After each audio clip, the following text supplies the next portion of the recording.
Halo, Assalamualaikum. Oke, jumpa lagi teman-teman dalam Fitri Malaysia Channel. Oke, dalam kali ini saya akan sharing dengan teman-teman sekalian tentang bagaimana kita bisa melakukan backup dalam file Mendeley yang kita miliki. Nah, mungkin saat ini kita sudah memiliki file Mendeley, tapi terkadang ada suatu hal gitu ya, sehingga mungkin laptop kita perlu diinstal ulang atau bagaimana. Nah, sedangkan file yang ada di Mendeley defaultnya itu ada pada drive C. Artinya ketika drive C-nya itu korup, maka file tersebut akan hilang. Nah, sekarang apakah file tersebut sebenarnya bisa kita simpan di penyimpanan yang lain? Tentu saja bisa. Nah, jadi kali ini saya akan coba praktekkan di dalam Mendeley saya, bagaimana caranya supaya file jurnal yang sudah kita download sebanyak itu tidak hilang ketika file dalam laptop kita atau dalam komputer kita sistem operasinya korup.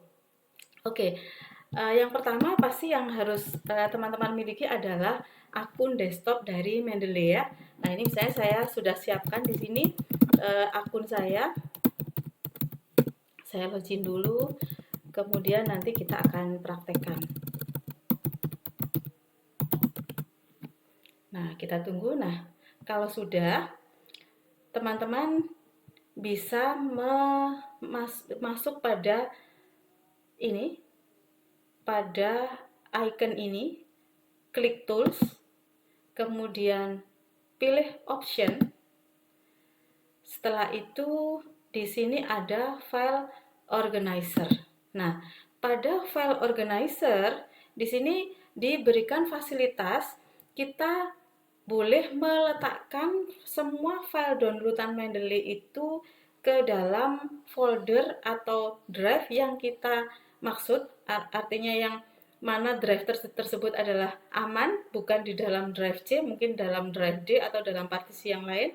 Nah, kemudian di sini juga disediakan untuk sorting pengurutan file berdasarkan pengelompokan. Misalnya, jurnal tersebut akan kita letakkan di dalam subfolder, maka di sini diberikan fasilitas kita bisa menyimpannya di dalam subfolder tertentu, akan diberi nama sesuai dengan yang kita pilih. Jadi kalau misalnya kita ingin memilih kategori jurnal, maka di sini akan terbentuk subfolder misalnya di sini contohnya ya, misalnya author kemudian slash jurnal apa begitu ya.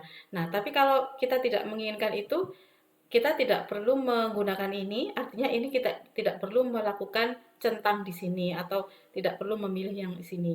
Nah, kemudian ada lagi kita boleh atau diberikan fasilitas untuk merename nama file dari jurnal hasil downloadan kita.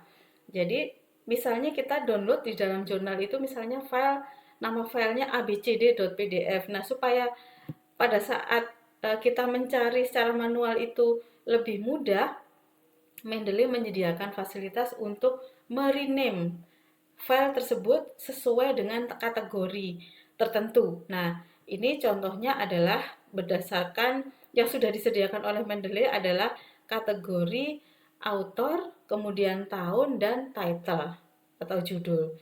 Jadi misalnya dalam downloadan kita beri nama identitas misalnya kalimat pertama ada author, kemudian tahun, kemudian judul, maka kita pasang seperti ini. Nah, kalau kita ingin hasilnya begitu, maka ini kita bisa checklist atau kita centang.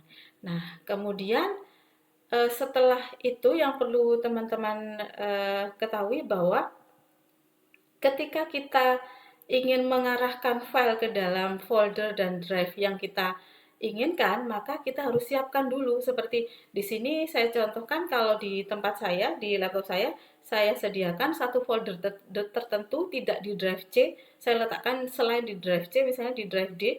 Kenapa saya letakkan di drive selain C? Karena jaga-jaga kalau ada kerusakan di dalam sistem operasi kita gitu, di dalam Windows misalnya, Windows kita ada error, tentunya yang rusak adalah drive C.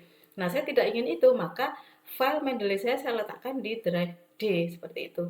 Nah, kemudian di dalam drive D jangan jangan sampai tidak ada folder. Jadi kita harus menyediakan folder dulu. Contohnya yang sudah saya buat ini adalah di drive D. Saya beri nama data Mendeley. Data Mendeley ini adalah folder yang saya buat sendiri, artinya manual saya buat. Jadi harapannya semua file Mendeley atau file PDF yang dihasilkan dari download yang disimpan dalam Mendeley ini akan tersimpan di dalam drive ini. Nah, kalau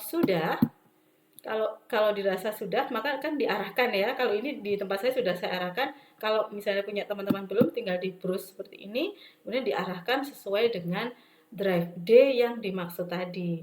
Nah, kalau sudah langsung select folder seperti ini, sehingga hasilnya menjadi begini. Nah, setelah itu maka klik OK, begitu. Nah, kalau klik OK begini, nanti otomatis di bagian bawah sini yang saya dekati kursornya ini akan ada semacam status gitu ya, status bahwa berapa persen yang sudah diproses pemindahan gitu ya, bukan pemindahan, mengcopy gitu ya, mengcopy yang sebelumnya dari drive C dipindah ke drive D sesuai dengan folder tadi. Nah, untuk mengeceknya kita bisa melihat di dalam drive yang sudah kita siapkan tadi. Nah, di dalam drive sini kalau sudah berhasil prosesnya, maka kita bisa cek dengan double klik. Nah, maka di sini akan tersimpan seperti yang sudah disetting tadi. Tadi kan berdasarkan judul, kemudian tahun, berdasarkan author, kemudian tahun dan judul. Maka di sini akan menyesuaikan gitu ya.